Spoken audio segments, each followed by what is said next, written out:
15장 21절에서 28절까지의 말씀입니다. 마태복음 15장 21절에서 28절까지의 말씀입니다. 제가 가지고 있는 성경 신약 26쪽에 있습니다.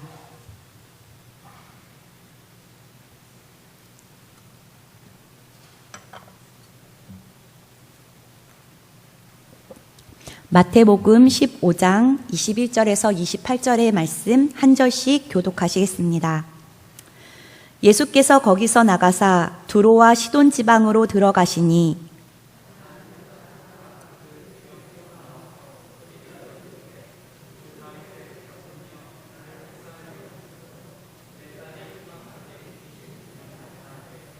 예수는 한 말씀도 대답하지 아니하시니 제자들이 와서 청하여 말하되 그 여자가 우리 뒤에서 소리를 지르오니 그를 보내소서.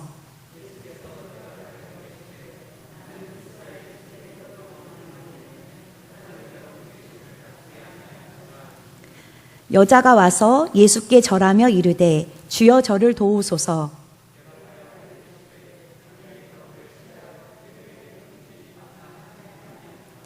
여자가 이르되 주여 올소이다마는 개들도 제 주인의 상에서 떨어지는 부스러기를 먹나이다 하니 이에 예수께서 대답하여 이르시되 여자여 내 믿음이 크도다 내 소원대로 되리라 하시니 그때로부터 그의 딸이 나으니라. 아멘. 할렐루야. 수요예배에 오신 사랑하는 성도님들을 주님의 이름으로 환영하고 축복합니다. 오늘도 옆에 계신 분, 앞뒤에 계신 분들과 인사 나눌게요. 환영합니다. 축복합니다.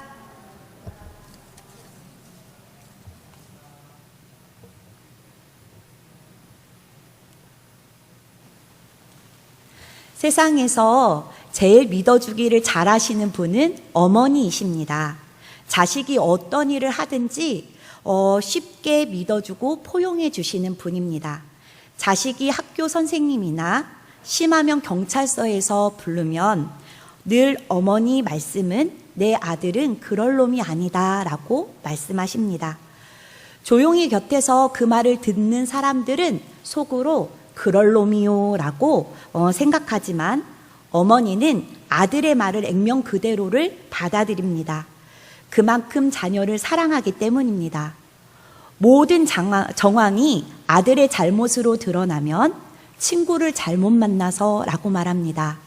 그러다가 나중에는 죄송합니다. 내가 잘못 키워서 그렇습니다. 라고 말합니다. 과연 이런 어머니의 믿어주기가 자녀의 지평을 넓혀주는 일일까요? 무조건 자녀를 믿어주는 것이 어머니의 사랑에서 나온 모성이지만 그것이 자녀의 지평을 반드시 넓혀주는 것은 아닙니다. 그러나 사람의 마음과 생각이 넓어질 때 그것은 누군가 그 사람을 믿어줄 때 성장합니다. 우리나라 어머니들은 자녀 교육에 관심이 높지만 실제로 어떤 말과 행동을 해야 하는지 구체적인 방법을 몰라 자녀들에게 무심코 던진 말과 행동으로 자녀에게 치명적인 악영향을 끼친다라는 것조차 모르고 있다라고 하는데요. 그래서 오늘은 말씀을 나누기 전 자녀를 위해 어떤 말을 사용해야 하는지 함께 나누도록 하겠습니다. 행복한 가정 연구소 소장 박필 목사님은 행복과 성장을 주는 언어 8가지를 제시합니다. 첫째로는 할 수 있다라는 언어입니다. 하나님은 할 수 없다라는 사람을 도와주지 않으십니다. 반면에 할 수 있다라고 말하면 할 수 있는 사람이 되게끔 인도해 주십니다. 그러므로 부모인 우리는 자녀들에게 너는 할 수 있어 라는 메시지를 불어넣어 주어야 합니다. 둘째로는 될 것이다 라는 언어입니다. 아인슈타인의 어머니는 매를 맞아 발갛게 불어오르는 손바닥에 입술 맞추면서 너는 다른 사람에게 가지지 못한 특별한 재능이 있다. 너는 반드시 훌륭한 사람이 될 거야 라고 아들의 길을 높여주며 소망을 주는 말을 했습니다. 셋째로 인정하는 말입니다. 사람은 인정을 해주는 말을 들을 때 감격하고요, 새롭게 거듭납니다. 사람은 하나님의 형상대로 지음 받았기 때문에 사람을 무시하는 말을 할 때 반드시 하나님의 형벌이 따릅니다. 그러므로 멍청하다, 미련하다라는 언어는 죽은 언어이므로 이런 말을 버리고 우리 자녀들에게 난 널 믿는다, 내가 가장 소중하다, 너는 특별한 존재다 라는 인정하는 말을 사용해야 합니다. 넷째로는 격려의 말입니다. 힘이 되어주는 말 한마디가 넘어져가는 자를 붙잡아 줍니다.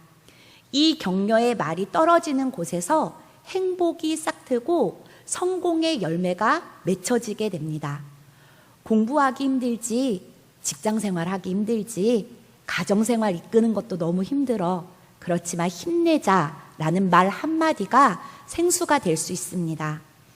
다섯 번째는 칭찬의 말입니다. 칭찬에는 두 가지 법칙이 있다라고 하는데요. 잘하는 것을 칭찬하는 것과 못하는 것을 칭찬하는 것입니다.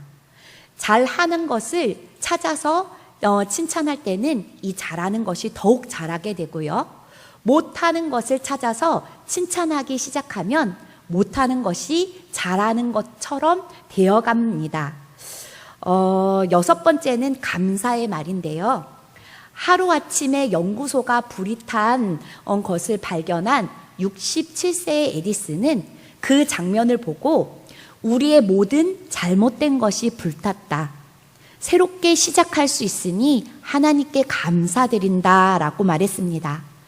주어진 상황 속에서 감사하는 모습을 보여주면 자녀들은 부모의 모습 속에서 감사의 언어를 배웁니다. 일곱 번째, 진실한 말인데요. 하나님이 축복하신 사람들의 모습을 보면 정직한 자를 축복하셨음을 발견할 수 있습니다. 하나님께서 모든 사람들에게 복 주실 때 정직을 중요한 잣대로 삼으셨습니다. 부모는 마음에서 우러나오는 언어를 사용해야 합니다. 그래야 자녀의 마음을 움직일 수 있습니다. 그러므로 우리는 할 수 있다, 될 것이다, 인정하는 말, 격려의 말, 칭찬의 말, 감사의 말, 진실의 말, 이 모든 것이 담긴 하나님의 말씀을 자녀들에게 해주는 부모가 되어야 합니다. 말씀은 영원한 생명을 주는 능력입니다. 인생의 생기를 얻고 성공하려면 하나님의 말씀을 먹어야 합니다. 인격의 말에도 능력이 있지만 하나님의 말씀의 능력은 인간의 말과 비교할 수 없는 큰 능력이 있습니다. 그래서 우리는 자녀를 위해 기도하는 일과 더불어 용기와 위로, 격려를 주는 성부를 자녀들에게 자주 들려주는 부모가 되어야 합니다. 왜냐하면 사람이 죽고 사는 문제가 바로 혀의 권세에 달려있기 때문입니다. 절망의 말, 믿음 없는 부정의 말을 하면 절망스러운 재앙의 열매가 열리게 되고, 꿈과 희망의 말, 믿음의 긍정적인 말을 하면 성공과 축복의 열매를 거두게 됩니다. 미국 뉴욕 타임즈에서 어머니들이 조심해야 될 5가지의 말을 뽑았는데요. 첫째는 내가 왜 널 낳았는지 모르겠어. 두 번째는 너는 왜 다른 애들처럼 못하니? 셋째는 너 도대체 몇 살이야? 넷째는 이 바보야? 다섯 번째는 시끄러워, 제발 엄마 좀 귀찮게 하지 마 라는 말이었습니다. 이런 말들은 자녀의 삶의 의미를 빼앗아가고요, 상처를 주며 부모에게 반감을 갖게 하고 비관주의를 만들며 자신감을 잃게 하고 폐쇄적인 성격을 갖게 합니다. 부모가 화가 났다고 자녀에게 함부로 말을 하면 그 자녀가 불행하게 되고 그 고통은 다시 부모에게로 돌아오게 됩니다. 그러나 부모가 자녀에게 관심을 갖고 희망과 용기를 주는 말을 하게 되면 자녀들은 반드시 훌륭한 사람이 됩니다. 그러나 부모도 인간인지라 마음이 격해지고 불안해지고 우울해질 때가 많은데요. 이러한 마음의 불안과 우울은 어떻게 해야 될까요? 성 프란체스코가 어느 날 우물에서 물을 깃는 여인을 발견하게 됩니다. 그 여인을 관찰하게 됩니다. 여인은 물통에 물을 하나 가득 담은 다음에 나뭇가지 한 조각을 그 물통 위에 띄었습니다. 그리고 어깨에 메고 가는 것이었습니다. 이를 신기하게 바라본 프란체스코는 그 여인에게 질문합니다. 왜 물 항아리에 나무 조각을 띄우는 겁니까? 여인이 대답했습니다. 아니, 아직도 모르십니까? 항아리가 흔들려도 물이 넘치지 않게 하기 위해서입니다. 프란체스코는 이 일로 경노가 일어날 때, 마음이 동요가 일어날 때 마음속에 예수님의 십자가를 띄우면 되겠구나라는 교훈을 얻게 되었습니다. 오늘은 엄마의 기도가 하늘에 닿으면 시리즈 마지막 말씀을 나누는 시간인데요. 하나님, 십자가의 은혜로 예수님을 닮아가는 부모가 되게 해주세요 라는 마음을 담아 캐리 마이어스의 어머니의 기도를 함께 읽고 시작하도록 하겠습니다. 시작. 자녀를 이해하고 자녀들의 말을 끝까지 들어주며 묻는 말에 일일이 친절하게 대답하도록 도와주소서. 자녀가 우리를 공손히 대해주기를 바라는 것 같이 우리가 잘못을 저질렀다고 느껴질 때 자녀들에게 잘못을 말하고 용서를 빌 수 있는 용기를 주소서. 자녀들이 저지른 잘못에 대해 비웃거나 창피를 주거나 놀라지 않게 하여 주소서. 우리들의 마음속에 비열함을 없애주시고 자녀들에게 잔소리를 하지 않게 하여 주소서. 예수님이 두로와 시돈 지방에 가셨을 때 가나안 여인이 외칩니다. 귀신 들린 딸을 고쳐달라라는 것입니다.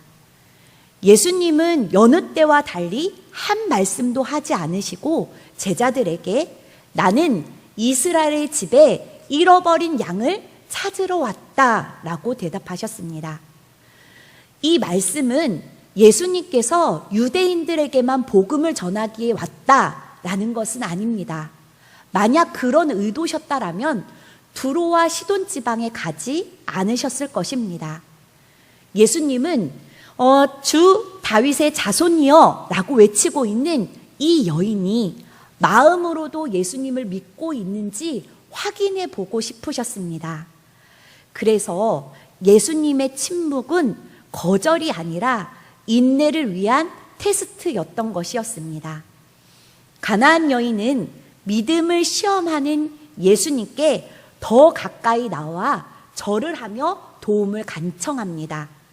예수님은 이번에 자녀의 떡을 취해 개에게 던지는 것은 옳지 않다라고 모욕적인 말을 하십니다. 개는 유대인들이 이방인을 향해 경멸하며 부를 때 사용하는 단어입니다. 이런 말을 들으면 화가 나기 마련인데 이 여인은 그 말을 듣고도 그것을 토대로 지혜로운 답변을 합니다. 자존심을 앞세우기보다는 겸손한 마음으로 문제를 해결하기 위한 지혜로운 선택을 한 것이었습니다. 예수님은 이런 여인의 답변을 듣고 믿음이 크다 칭찬을 하시며 소원대로 딸을 온전하게 해주셨습니다. 한 여인이 광야에서 물이 없어 울부짖고 있습니다. 저 멀리 자신의 피부치인 아들을 두고 그를 바라보며 방성대곡을 하고 있습니다. 그 여인은 바로 사라의 종 하갈입니다. 사라는 오랫동안 아이가 없었습니다. 태가 끊어진 여인에게 하나님은 반드시 약속의 아들을 주실 것이라고 말씀하셨지만 사라와 아브라함은 믿음이 부족했기 때문에 다른 방법을 찾아 사라의 여종 하갈에게서 이스마엘을 얻었습니다. 아이를 얻었다라는 것의 기쁨은 잠시, 그 기쁨은 오래 가지 않았습니다. 아브라함과 사라의 믿음 없음에도 불구하고 하나님께서는 사라에게 잉태하게 하셔서 약속의 아들 이삭을 낳게 하셨습니다. 그런데 이스마엘과 이삭이 함께 자라면서 문제가 발달되기 시작하였습니다. 이삭이 젖을 뗀 날 잔치자리에서 이삭을 희롱하는 이스마엘을 발견하게 되었습니다. 사라는 이 모습을 보고 남편 아브라함에게 빨리 이스마엘을 쫓아낼 것을 간청합니다. 깊은 근심에 빠진 아브라함에게 하나님은 사라의 간청대로 하라라고 명하십니다. 다음 날 아침 일찍이 일어난 아브라함은 떡과 물 가죽 한 부대를 하갈의 어깨에 메어주고 이스마엘과 함께 떠나보냅니다. 끝도 보이지 않는 광야의 길, 방황하던 그 길에서 떡과 물이 모두 떨어지고 말았습니다. 뜨거운 태양볕 아래서 죽는 것은 시간 문제였습니다. 하갈은 죽어가는 아들을 보는 것이 너무너무 두려워 아들을 태양이 조금이라도 가리워줄 수 있는 관목 덤불 아래 두고 도움의 손길을 요청할 곳이 아무데도 없었기에 그녀가 할 수 있는 일이라곤 멀찍이 서서 아이를 마주 앉아 소리내어 울부짖는 것이었습니다. 그러나 모든 것이 끝났다고 생각했던 그 때에 바로 기적과 같은 일이 일어났습니다. 하나님의 사자가 하늘에서부터 하갈을 부르십니다. 창세기 21장 17절 말씀 같이 읽도록 하겠습니다. 시작. 하나님이 그 어린 아이의 소리를 들으셨으므로 하나님의 사자가 하늘에서부터 하갈을 불러 이르시되 하갈아 무슨 일이냐 두려워하지 말라 하나님이 저기 있는 아이의 소리를 들으셨나니.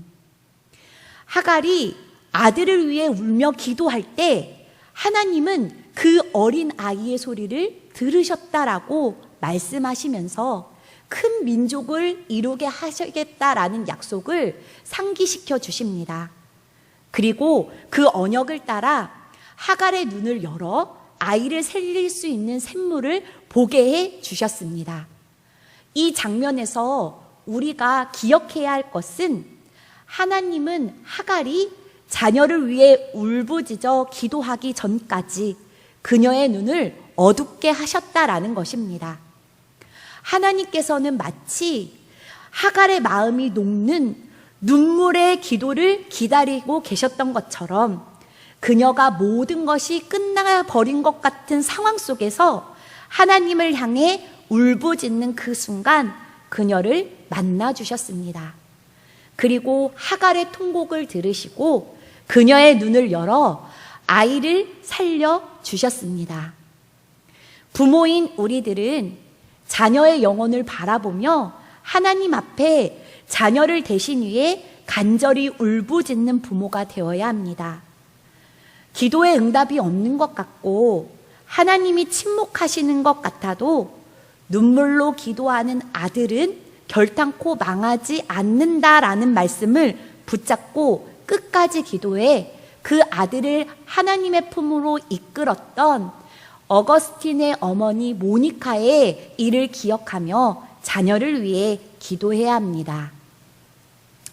어거스틴의 어머니 모니카는 성격이 정직하고 현숙하고 온화하고 활발하여 제덕을 겸비한 여인이었습니다.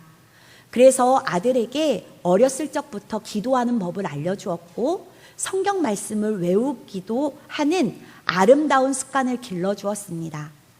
이렇게 가족 교육을 받던 어거스틴이 17살이 되던 해 칼타고시로 유학을 가게 되었는데요. 그는 거기에서 법률과 철학 그리고 수사학을 열심히 공부하였습니다. 그러나 그는 고시의 발을 들여놓으면서 유흥과 환락에 도취돼 마음을 바로잡지 못하고 방황하기 시작하였습니다. 그러다가 청소년기 성적인 유혹에 눈이 어두워서 한 여자와 동거를 하게 되었고 아들까지 낳게 되었습니다. 어머니 모니카는 아들이 이단 종교 마니교에 심취해 있다라는 사실과 성적인 유혹에 빠졌다라는 소식을 듣고 아들에게 찾아가 이렇게 말합니다. 나는 너에게 바라는 것이 없다. 다만 진실한 기독교인이 되어준다면 그것으로 만족한다.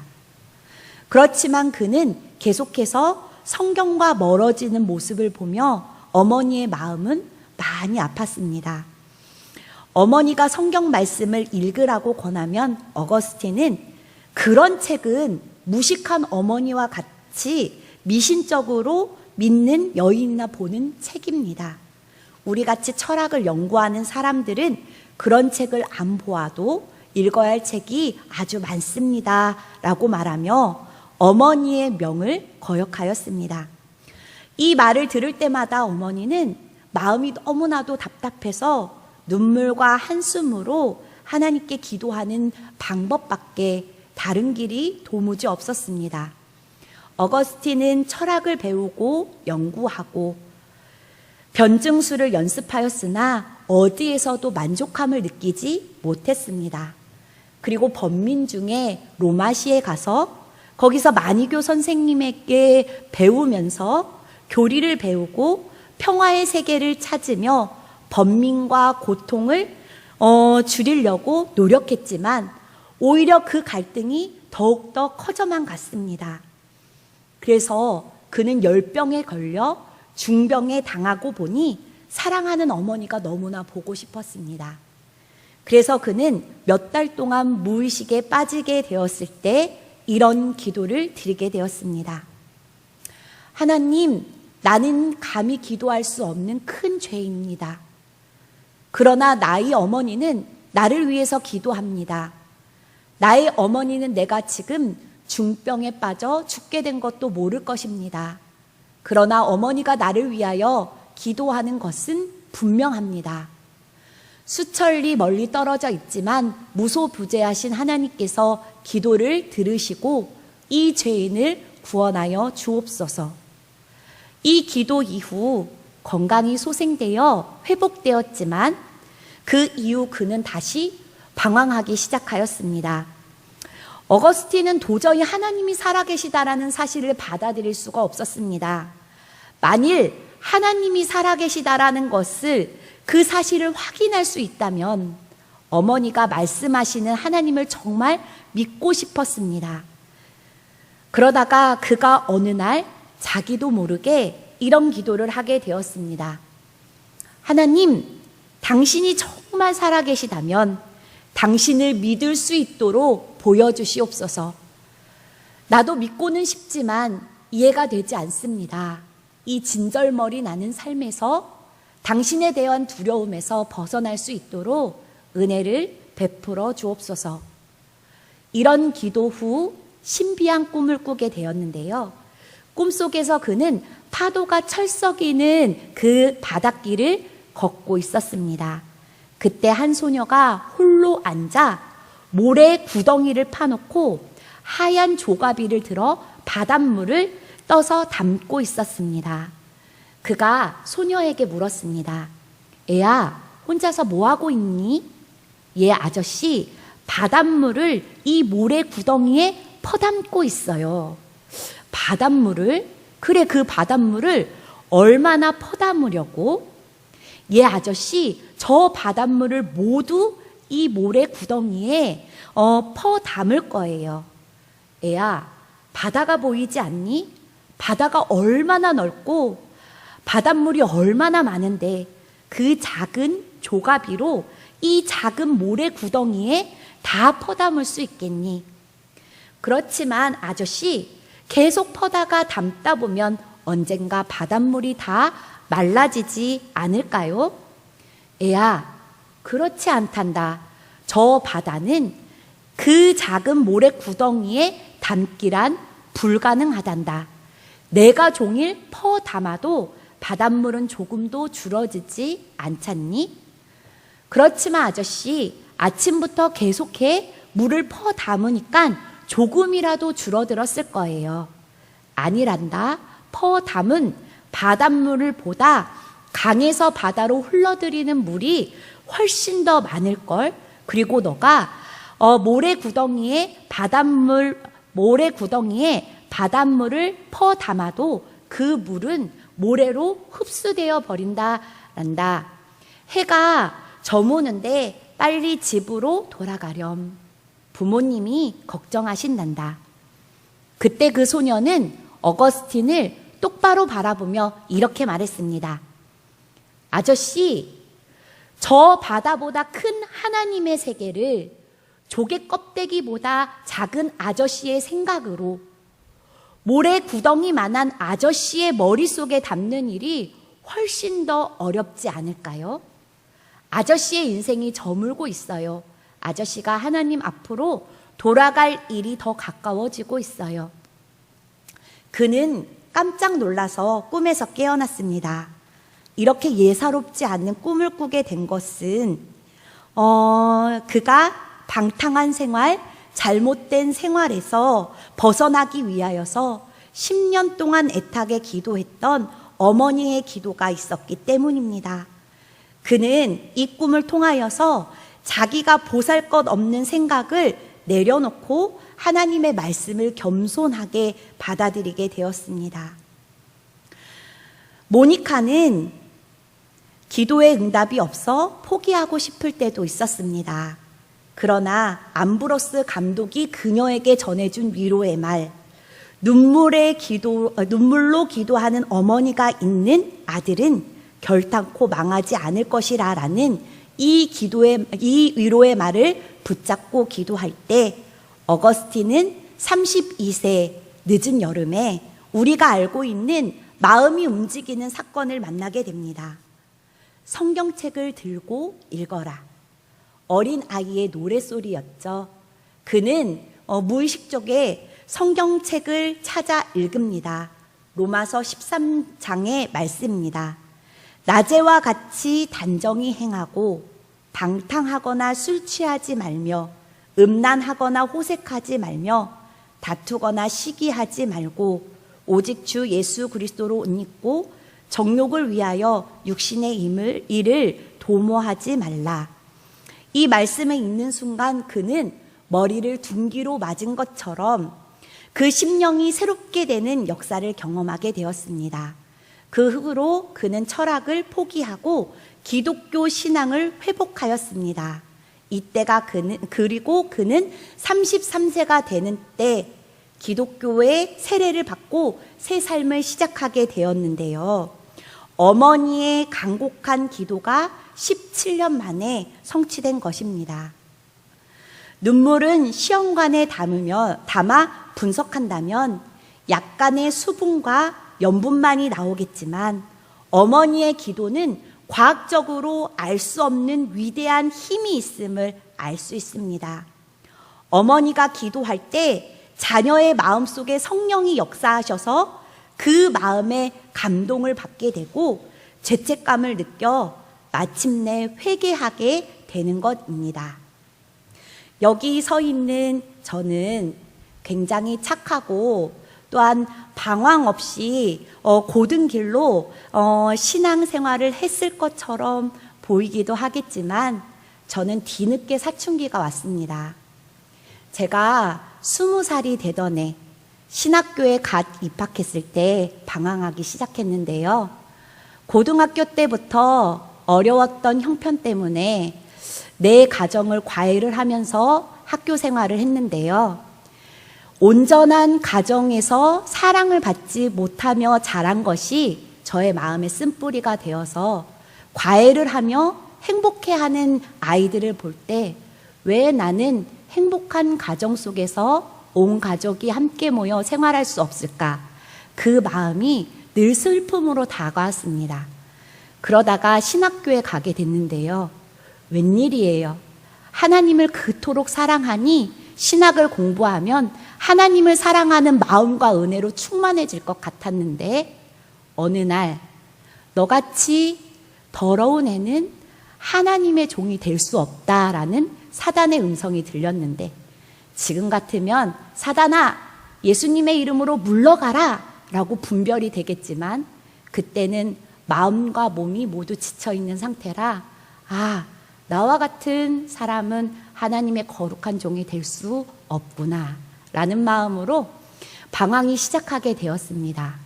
그렇게 집을 떠나서 생활하게 되었고요. 몇 달 만에 집에 돌아오게 되었습니다.